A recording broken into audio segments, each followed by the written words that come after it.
ये एक सच्ची घटना है। ये घटना वृंदावन की है। वृंदावन में एक संत रहा करते थे। लोग उनको जज साहब करके पुकारते थे। तब लोगों ने पूछा कि ये तो एक संत है, तो फिर लोग उनको जज साहब करके क्यों पुकारते हैं? तब एक ने बताया कि असल में वो संत एक जज थे जो जिले के कोर्ट में फैसला किया करते थे। जिले के गांव में एक केवट रहा करता था जो एक शिव भक्त था। वो भोला था। वो रोज शिव मंदिर जाकर प्रभु की सेवा करते थे।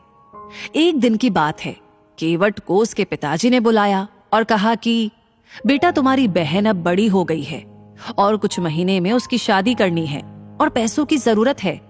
तुम जाके जमींदार से कुछ पैसा उधार लेकर आओ। उस पैसे से तुम्हारी बहन की शादी करेंगे, फिर बाद में उनको ब्याज सहित पैसा लौटा देंगे। तुम जल्दी जाके पैसे लेकर आओ।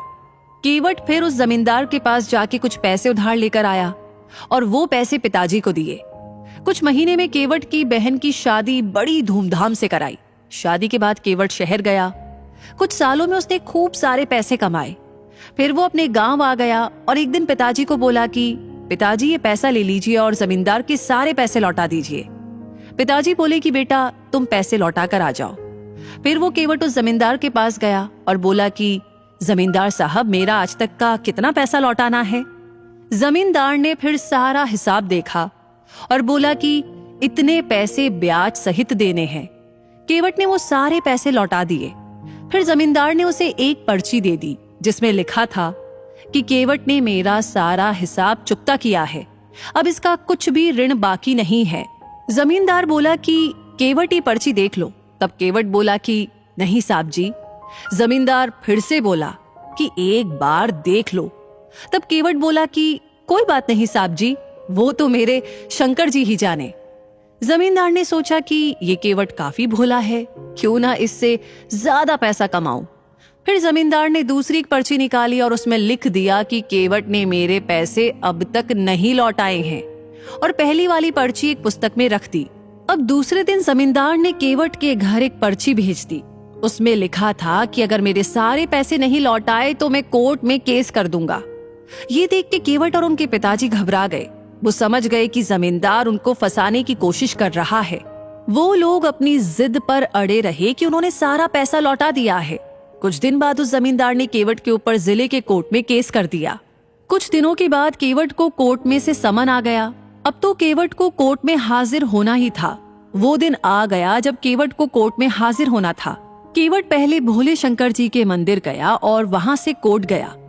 कोर्ट में उसको जज साहब, जो कि आज संत है, उन्होंने पूछा कि केवट, तुमने जमींदार के पैसे क्यों नहीं लौटाए? तब केवट बोला कि जज साहब, मैंने सारे पैसे लौटा दिए हैं, ये जमींदार झूठ बोल रहा है। तब जज साहब बोले कि पैसे लौटाते समय तुम्हारे अलावा और भी कोई वहां पर मौजूद था? तब केवट बोला कि वो तो शंकर जी जाने। जज साहब बोले कि वहां पर शंकर नाम का कोई व्यक्ति मौजूद था क्या? केवट बोला कि हाँ हाँ, वहां पर मेरे शंकर जी मौजूद थे, उनको सब पता है। तब जज साहब बोले कि शंकर जी कहाँ रहते हैं, उनका जरा पता बताओ। तब केवट बोला, वो तो मंदिर में रहते हैं। जज साहब ने सोचा कि कोई पुजारी होगा जिसका नाम शंकर है। जज साहब ने शंकर के नाम का वारंट निकाला और अपने सिपाही से बोला कि ये वारंट लेकर उस मंदिर में जाओ और शंकर जी को दे आओ। सिपाही तुरंत वारंट लेकर निकल गया।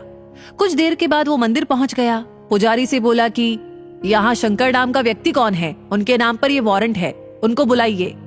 तब पुजारी बोला कि शंकर जी तो देवों के देव महादेव जी है। तब सिपाही बोला, ये वारंट तो उन्हीं के नाम पर है, उनको कोर्ट में हाजिर होना पड़ेगा। फिर पुजारी ने वो वारंट लिया और प्रभु के चरणों में रख दिया और बोला कि हे प्रभु, आज तक आपके चरणों में कई सारे पकवान, आभूषण, वस्त्र आए हैं, मगर आज पहली बार एक वारंट आया है। प्रभु, अपने भक्त की लाज रखना। आखिर वो दिन आ गया। आज प्रभु को कोर्ट जाना है गवाही देने। केवट सवेरे सवेरे मंदिर गया, प्रभु के दर्शन किए और बोला कि हे प्रभु, आपको पता है ना कि आज आपको कोर्ट आना है गवाही देने के लिए, मैं आपका इंतजार करूंगा। फिर केवट कोर्ट चला गया। जज साहब आए और सिपाही से बोले कि शंकर जी को हाजिर किया जाए।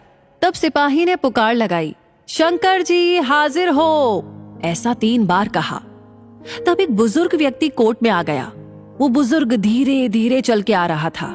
कपड़े फटे थे, सिर बंधा था, गले में तुलसी की माला थी और चेहरे पे विलक्षण तेज था।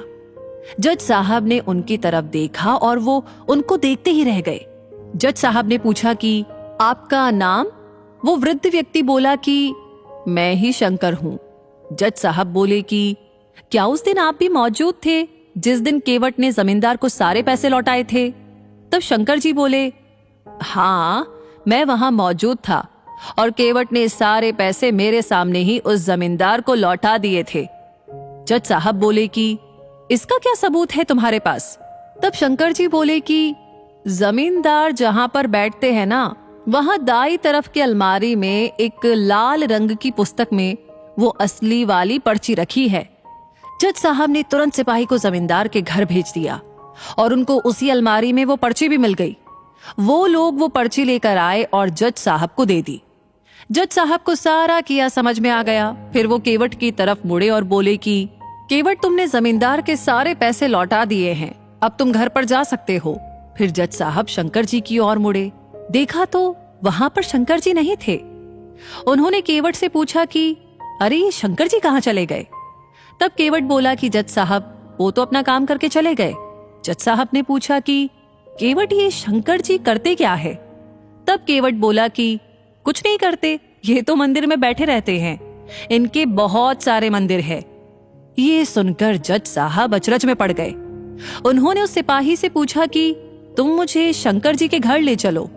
फिर वो दोनों चल दिए।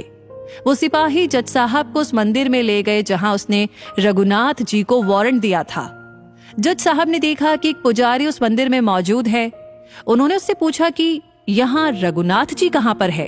तब वो पुजारी बोला कि साहब, ये जो सामने आपको दिखाई दे रहे हैं ना, हाँ वही देवों के देव महादेव जी है। जज साहब ने देखा तो वो सत्ते में आ गए। देखा कि वो मूर्ति उस बुजुर्ग व्यक्ति की तरह ही दिखाई दे रही है जो वहां पर आया था। वो देखकर जज साहब रोने लगे। वो रोते रोते ही अपने कोर्ट में आ गए और अपने आप को एक कमरे में बंद कर लिया। दूसरे दिन जज साहब ने अपना इस्तीफा दे दिया। जब उनसे पूछा गया तो वो बोले कि जिसकी अदालत में एक दिन सबको जाना है, वो पालनहार आज मेरी अदालत में आए थे और मैं बैठा रहा और वो खड़े थे। मैंने बहुत बड़ी भूल कर दी, उनको पहचाना तक नहीं। लोगों के जीवन का फैसला करने वाले को ही फैसला सुना रहा था। दोस्तों, जानते हैं आप, आज भी वो जज साहब वृंदावन की गलियों में घूमते नजर आते हैं। हर रोज वो प्रभु के दर्शन मंदिर के बाहर से ही करते हैं और वो भी खड़े रह के। तो दोस्तों, सच्चे मन से की गई भक्ति में ही भगवान रिझ जाते हैं। भगवान को सिर्फ और सिर्फ सच्ची भक्ति और प्यार चाहिए, इनसे ही वो खुश हो जाते हैं। इसी के साथ ये कहानी यहीं पर समाप्त होती है। ये कहानी, ये वीडियो आपको कैसा लगा कमेंट सेक्शन में लिख करके अपनी राय हमें जरूर बताइएगा। लाइक ऑलरेडी आपने कर दिया है तो इस कहानी को ज्यादा से ज्यादा लोगों के साथ शेयर करना बिल्कुल ना भूलें।